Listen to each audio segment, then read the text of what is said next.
Hello, everyone. How you doing? This is Chanan. I'm here with my brother, Joey. Hi, everybody. Hey, everybody.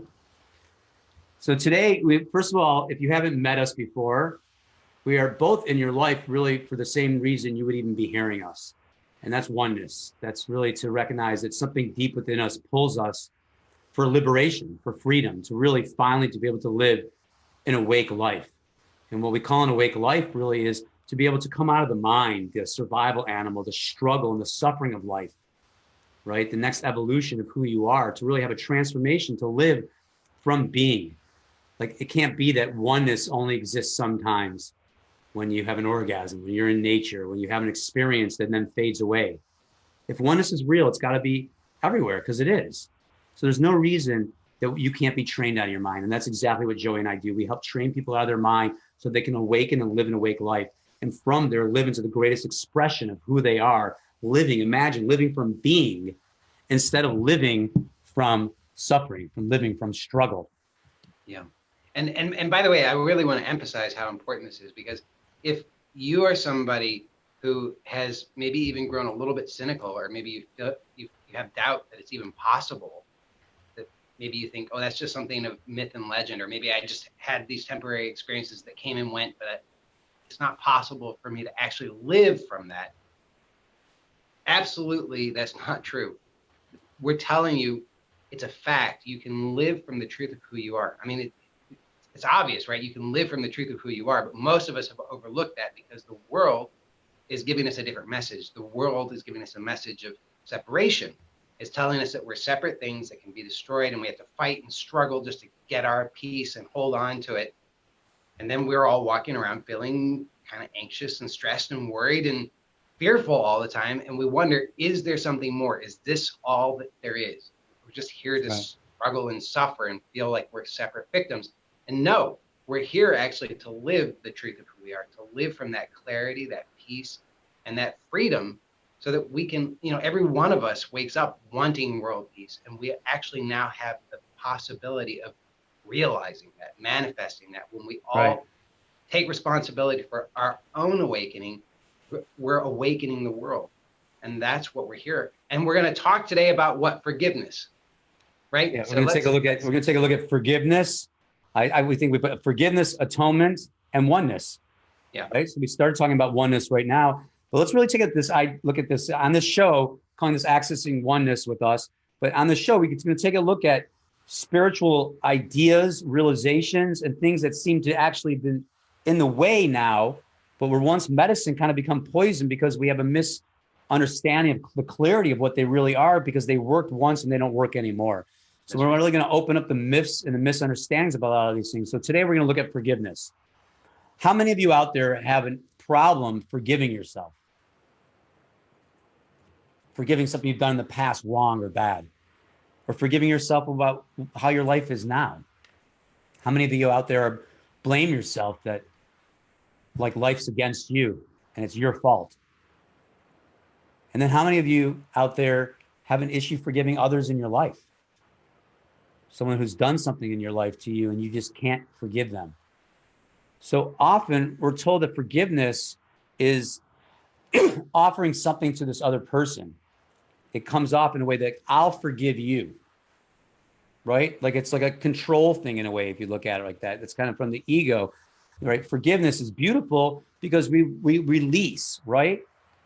In Judaism, there's the Day of Atonement, Atonement, which we'll talk about in a minute, right? In Christianity or Catholicism, there's confession. Not sure in Christianity, right? But all religions have different forms of being able to come clean. And it's powerful, by the way. I mean, we see that this is, it's also fundamental in the 12 steps. I mean, it's a really powerful process and to actually forgive. But the problem is, from my perspective, that we've been given the wrong idea of what forgiveness is. And so nobody can actually forgive because it's always striving to arrive at something that we can never arrive at. We can never get the just right feeling of, yeah, I've actually forgiven and this feels good. That's right.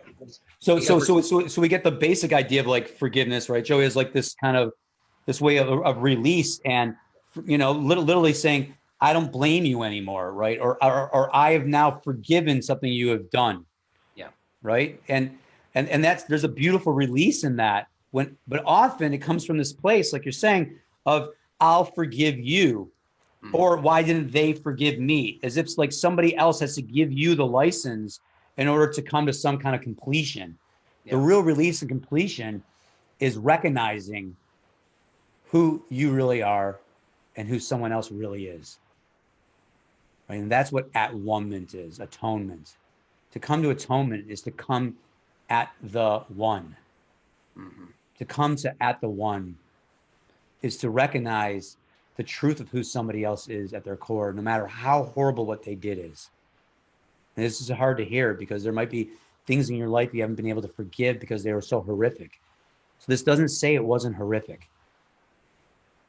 But what this is saying is that if you can really take a look at anyone else in your life that you can't forgive, and you look at who they really are at their core, being, that life allows them, that they might not be aware of their soul because they have darkness upon them. But you have to be able to tell the truth about the darkness upon yourself. Maybe someone's darkness is worse darkness than others in your perception, but their darkness is their darkness, and their ego reacting, and their ego trying to survive. So it's not forgiving that ego. It's seeing the truth of who they are from the truth of who you are. So oneness can be this platitude, right? An idea that, hey, we're all one. It becomes almost like a spiritual fix, like get your little junkie thing. If I'm being bothered or upset or I can't forgive someone, we're all one, like a mental reminder. Mm-hmm. So what we're really interested in looking at is how does forgiveness come from your own core? That's right. Not something you have to like say, I forgive myself, I forgive them.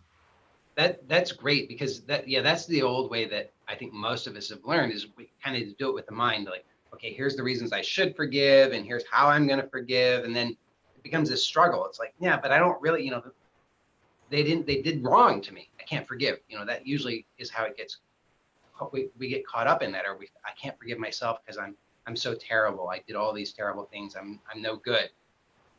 But at the level of the mind, we never seem to be able to resolve that. But if you go directly to your source, directly to who you are, directly to the simple sense that you are, just being, just the simple fact that you're even aware, you notice that this is already open, already free, already forgiven, already forgiving.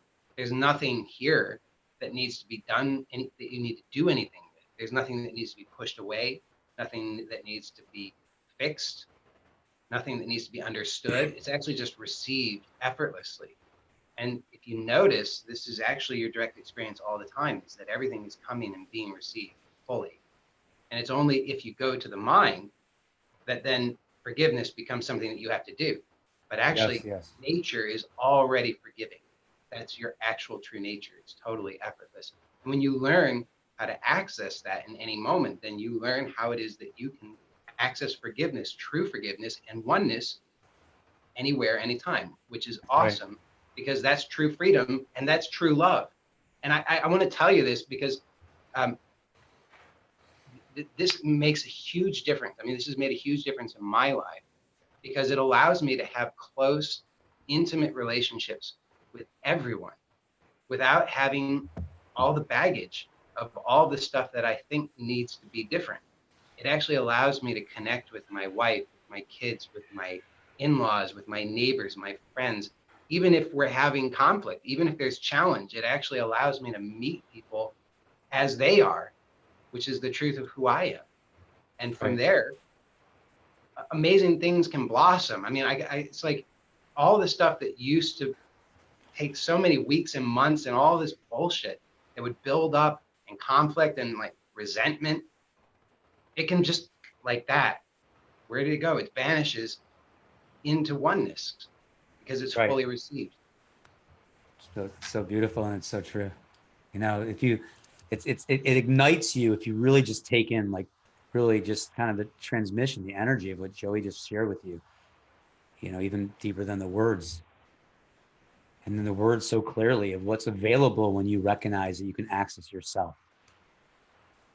So that weight of not forgiving and blaming yourself, that's how the truth is, how much exhaustion and how much energy has gone towards that, right? How much energy, how much exhaustion has gone towards the weight on yourself and not being able to forgive another. Now, this isn't just like a forgiving something only major.